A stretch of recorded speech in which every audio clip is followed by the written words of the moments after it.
Olá, seja bem-vindo a mais um programa Educação em Pauta. No programa de hoje eu entrevisto a professora Gladys Falavinha, ela é da Universidade Estadual do Rio Grande do Sul, com sede, a unidade da universidade em São Francisco de Paula. Olá, professora Gladys, seja bem-vinda ao Instituto Natal Rio Grande do Norte e ao nosso programa Educação em Pauta. Muito obrigada, é um prazer muito grande estar aqui com vocês novamente. Obrigada. Professora que esteve no mês passado no SEMEAD, Seminário Internacional de Educação à Distância. Pois é, no mês passado eu estive participando a convite do organizador e diretor do Campus de Educação à Distância, participando, podendo compartilhar com os participantes das experiências que nós desenvolvemos com educação à distância e também das atividades com alunos da rede municipal e estadual. Uma troca de experiência. A professora veio falar sobre as tecnologias e as mudanças da educação no novo século, o papel das novas tecnologias. Professora, mas antes de adentrar nesse tema, eu gostaria de falar um pouco da sua formação, graduada em licenciatura em música e pós-doutora também pela Universidade do Minho em 2012, Portugal. Como é que foi essa trajetória entre a música, as novas tecnologias, a informática e essa trajetória docente? Sabe, está sendo, porque ainda não terminei a minha formação. Como é que foi até aqui, muito interessante e não pretendo parar ainda. Na verdade, eu sou graduada em licenciatura em Educação Musical, fiz especialização em Ciências da Educação na Universidade Federal do Rio Grande do Sul, mestrado eu fiz na PUC, no Rio Grande do Sul, em Ciências da Educação, o doutorado na Universidade de Santiago de Compostela, em Espanha, e o pós-doutorado na Universidade do Minho, em Braga, Portugal. E a senhora atuou 30 anos na educação fundamental também. Como é que foi essa experiência, esse início da musicalidade para os alunos? Quando eu entrei na rede estadual, eu já estava fazendo mestrado e até há pouco tempo, quando me aposentei na prefeitura, eu sempre trabalhei concomitante com a universidade na rede estadual e municipal. Como eu trabalho até hoje na formação de professores no curso de pedagogia, era muito importante eu manter esse vínculo na rede estadual e municipal.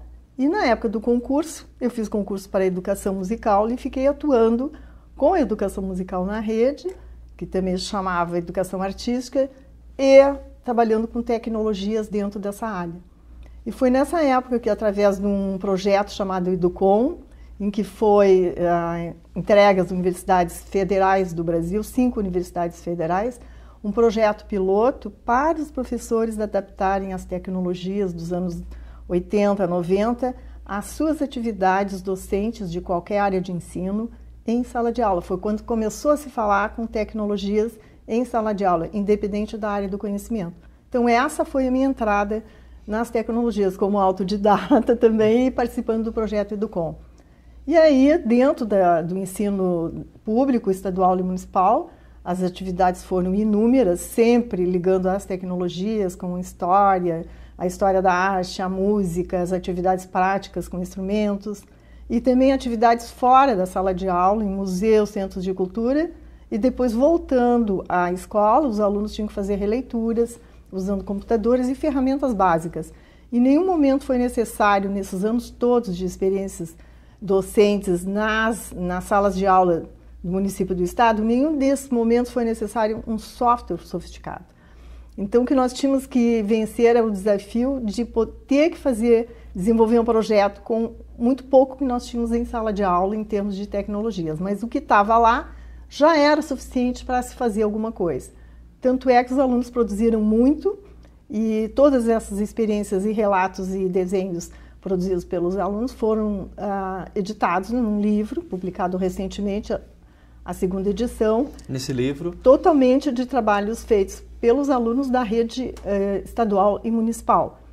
E são trabalhos feitos a partir de releituras, eles saíam para visitar um museu, até o Palácio do Governo, que tem pinturas muito importantes, significativas de cada época da nossa história, e depois eles voltavam para a sala de aula, na semana seguinte tinham que contar aquela história desenhando, escrevendo, usando as ferramentas do computador. Então, isso já é um pouco de uma didática diferenciada, não é só a apresentação Exatamente. do conteúdo, a leitura, já tem uma estratégia, né, professora? Por isso que o nome do livro é Estratégias, né? Exatamente, estratégias do ensino, sentimentos experienciados por alunos de escolas públicas em atividades de releitura no computador, né? Este livro. Esse daqui é uma segunda edição, 2013, é a segunda edição, né? E essa segunda edição foi patrocinada pela Prefeitura do município onde eu trabalho, São Francisco de Paula, e a Secretaria Municipal de Educação, porque eles dão um apoio muito grande à Prefeitura e à Secretaria para a educação, não só na parte que trata do ensino básico, mas também na universidade, que nós já vamos falar um pouco sobre isso também. Mas eu queria te comentar que o título desse livro, Sentimentos Experienciados pelos Alunos. Por que eu escolhi esse livro? Porque na hora que essas atividades começaram a acontecer, eu percebi o quanto os alunos estavam com a autoestima muito melhorada, a motivação deles também para a sala de aula, a alegria, a satisfação de poder ver o que eles produziram, porque o contexto dessas escolas... De ver publicado, que você disse? Exatamente, antes da publicação, na própria produção em sala de aula.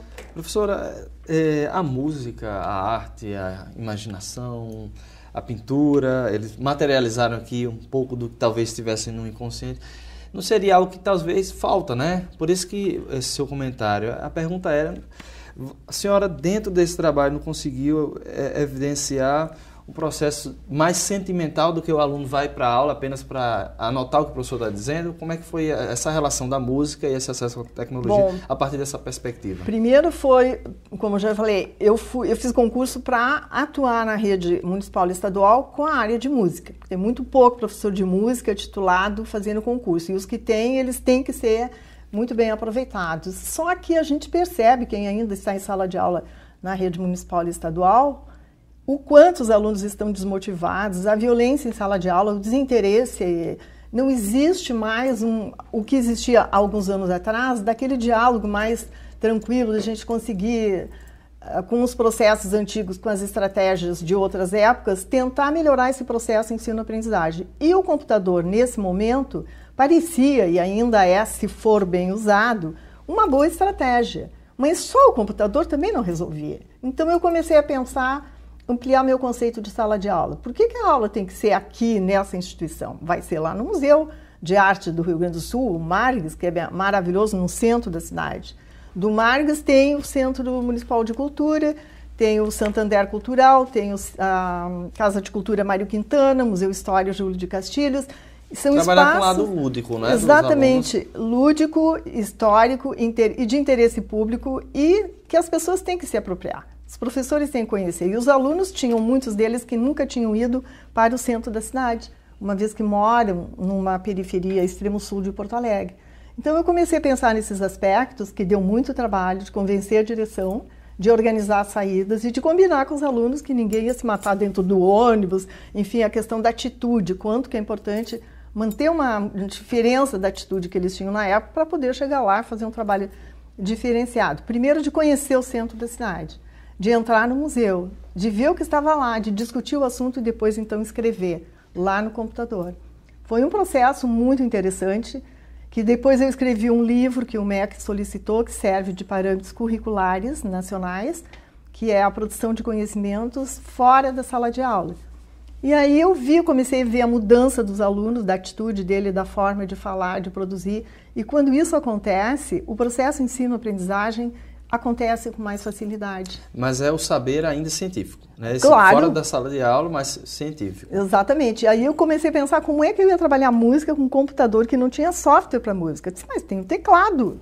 Eles mesmos diziam, o teclado nós podemos com um tracinho fazer a pauta, com o zero lá e com o O, tentar fazer a nota nos espaços e nas linhas. As linhas fazer Exatamente, conseguiu, né? fazer o pentagrama com os produzidos por eles, né?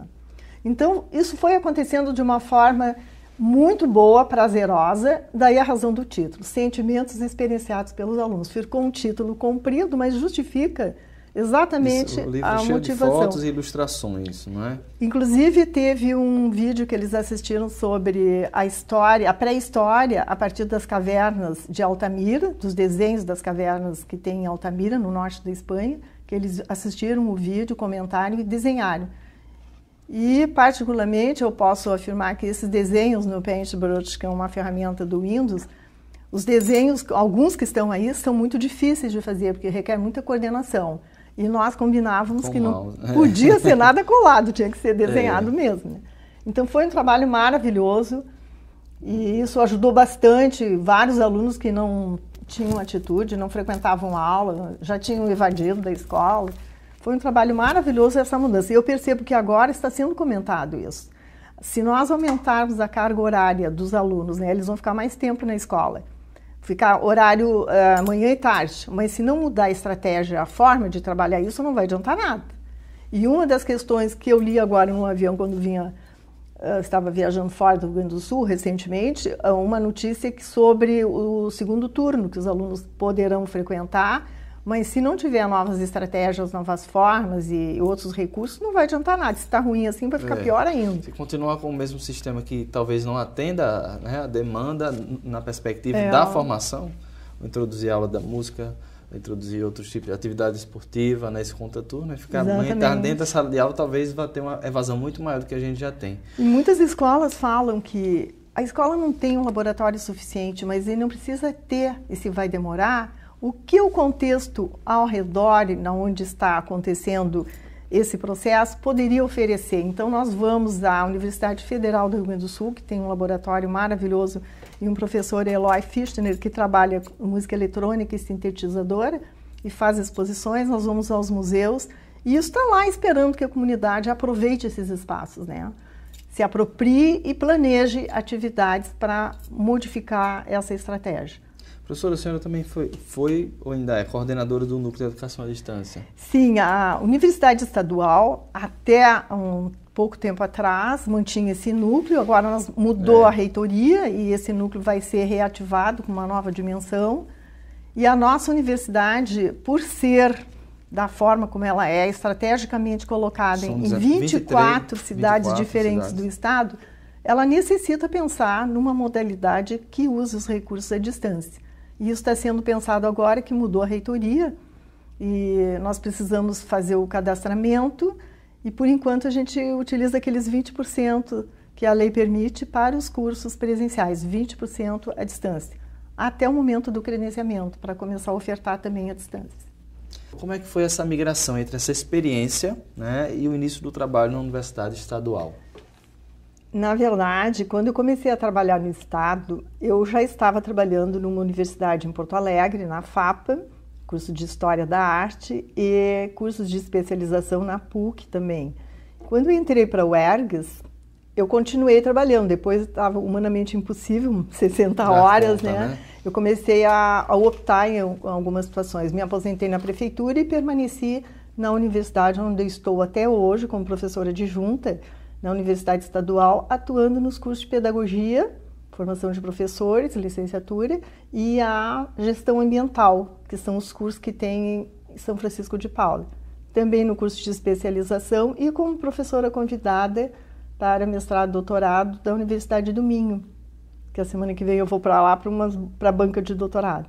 Então, a minha relação com a experiência do Estado, da rede básica, do ensino básico, com a universidade foi muito rica e continua sendo, no sentido de que preparar professores para uma realidade que eu ainda estou vivenciando é muito real e produtiva, porque comprova, ou às vezes não, o que a literatura obrigatória e básica a gente tem que ler durante o curso, enriquece e comprova o que pode ser feito e o que tem que ser melhorado. Então foi e continua sendo essa experiência muito grande, porque embora eu não esteja atuando na rede agora municipal e estadual, eu tenho contato através de projetos com professores que atuam, dando cursos de formação para esses professores e fazendo com que as alunas da pedagogia atuem nessa rede que foi criada, tanto lá em São Francisco, quanto através de outros projetos fora de São Francisco de Paula, ministrando cursos de extensão, dando assistência a atividades com educação de jovens e adultos que nós temos na região. E são projetos, todos os projetos que eu atuo, fora, em conjunto da minha universidade, com a minha universidade, mas na comunidade onde eu trabalho, convido alunos da pedagogia para atuarem também. E como eu dou várias disciplinas, entre elas tecnologias educativas, elas têm que usar as tecnologias de uma forma ou de outra, com músicas que têm mais algum talento, que já tocam com o instrumento, fazendo essa ligação.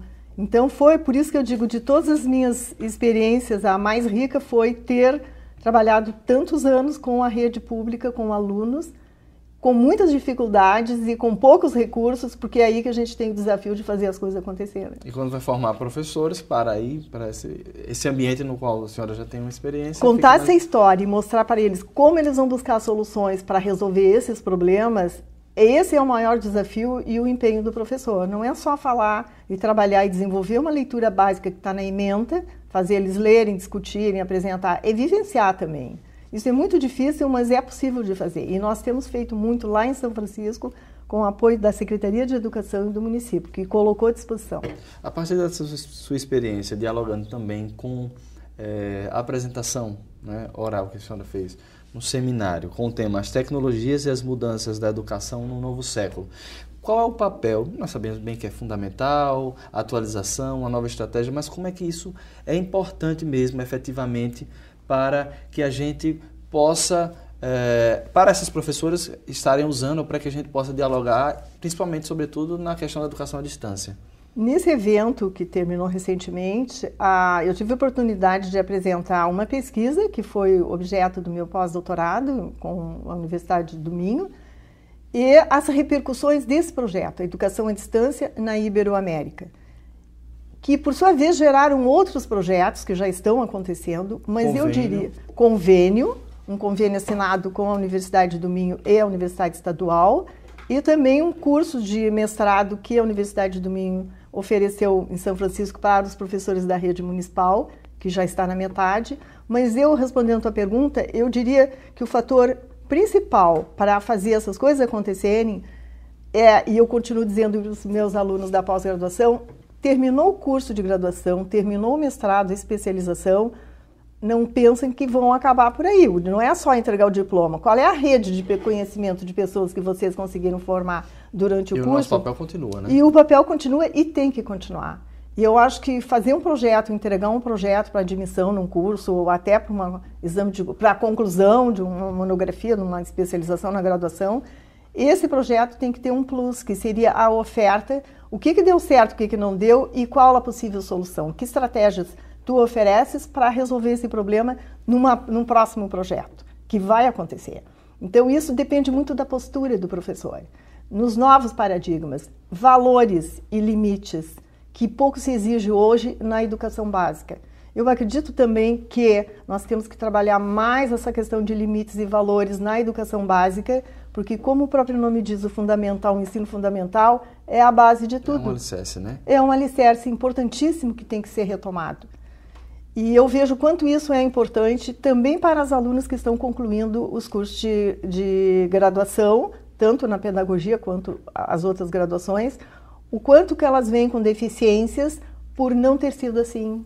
Tem um autor em Barcelona, professor Francisco Iberman, que diz que o grande problema do século XXI seria e é as questões éticas e as questões morais. Então, o quanto isso tem que ser retomado. Porque tem muitos professores que se acomodam por várias razões, vários problemas, excesso de carga horária, questão econômica, desvalorização, tem 1000 razões para isso. Mas existe o comprometimento ético, o quanto que nós vamos estar empenhados para fazer essas coisas acontecerem. Então, essa mudança de postura, esse paradigma novo para haver essa mudança, tem que ter principalmente essa questão de valores permeando as ações dos professores. E as novas tecnologias não é apenas jogar para os alunos, né? Se eles têm novas tecnologias, eles podem, inclusive, fazer, mas conduzir isso, né, professor? Conduzir e mostrar outros caminhos, outras alternativas, que nem essa que eu li recentemente, também numa viagem num jornal, que essa mudança de turno, aumento da carga horária, se não tiver um bom projeto por trás, apoiado com uma boa metodologia e novos paradigmas, não vai adiantar nada. Vai ficar assim, aumentou a carga horária, mas e daí? O que vai acontecer de diferente? Vai ficar mais tempo jogando bola, mais tempo na piscina, mais tempo brincando. Tem que ter uma outra dimensão.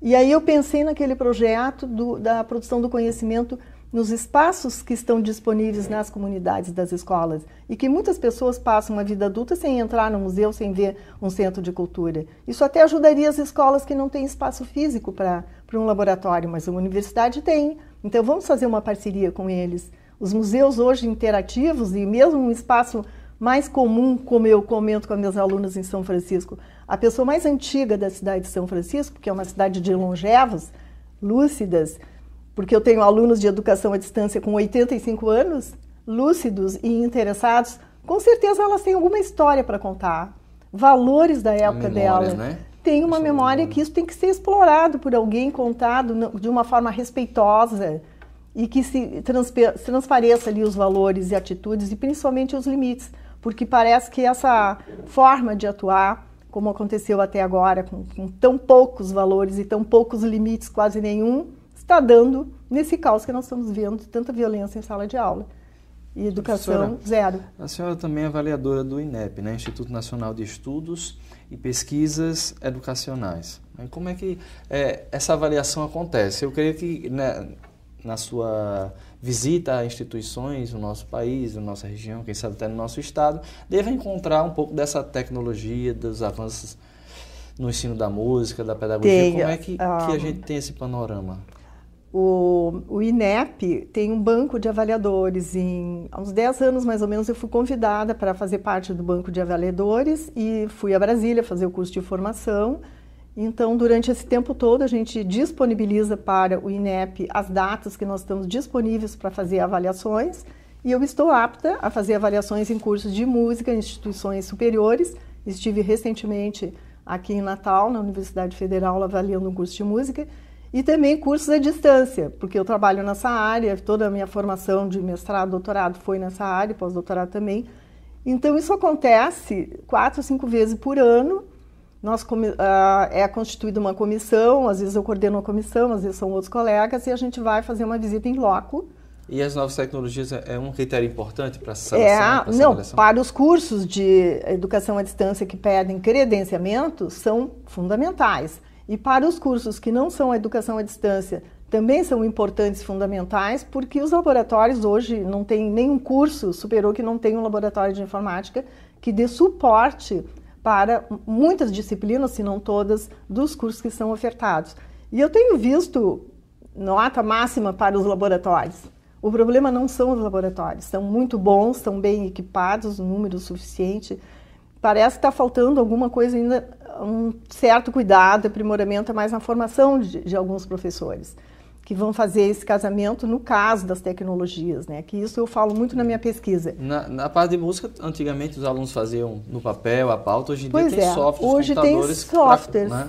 Exatamente. E é uma necessidade para existir esses cursos hoje em dia? Não é o software, depende de como o professor vai trabalhar e depende do professor de música, da formação dele. Se tem algum professor especializado na música sintetizador e que ele vai explorar muito aquilo ali, mas não são muitos, são poucos e existe. Eu acho que é um caminho interessante, mas nós não podemos obrigar os professores a usar. Eu me lembro que tem um teórico que explora muito essa questão. Não são todos os professores da instituição que estarão com vontade e aptos a trabalhar a questão da educação à distância, porque eles não gostam da tecnologia e são pessoas jovens.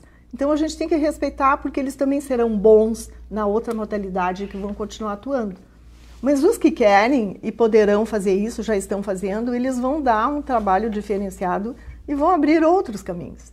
Mas eu torno a dizer, não adianta ter um software altamente sofisticado se a gente não souber usá-lo bem. Não souber conduzir essa experiência que o aluno tem na sala de aula ou externa também, né? Quando ele chega em casa. Principalmente, porque essa diferença na pesquisa que eu tenho, essa última que eu fiz e nas próximas que eu já estou desenhando, eu percebo o quanto os problemas que estão apresentando continuam sendo no âmbito dos professores. Os alunos não têm problemas, porque eles já nascem com tecnologias.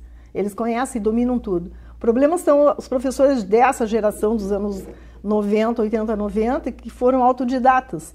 Não, essa formação ainda que as universidades oferecem, cursos de tecnologias na graduação deles, ainda não está sendo suficiente, porque os resultados que têm apresentado nas pesquisas recentes mostram que o problema ainda é com a formação de professores, principalmente no Brasil. Eu fiz uma pesquisa recente agora que mostrou no âmbito de 3 países, Brasil, Portugal, Espanha, e uma população grande no Paraguai também, na Universidade Nacional, o maior problema são nas universidades brasileiras, nas que fizeram parte da amostra dessa pesquisa. Quanto à formação, quanto ao comprometimento dos alunos, o maior problema é o comprometimento deles, e a questão dos tutores, que foi muito bem falado no seminário no mês passado aqui no Instituto Federal. E a responsabilidade que eles têm também. A responsabilidade dos tutores, que os tutores são professores que estão tendo naquele momento um papel de tutor, mas são professores. Então essa política para tratar melhor esses tutores como professores, com bom salário, com toda a atenção e respeito que eles merecem, também tem que mudar para que esse cenário também melhore. Então são professores que estão lá disponíveis, mas eu diria assim, o que tem que mudar? É um conjunto de elementos que tem que mudar.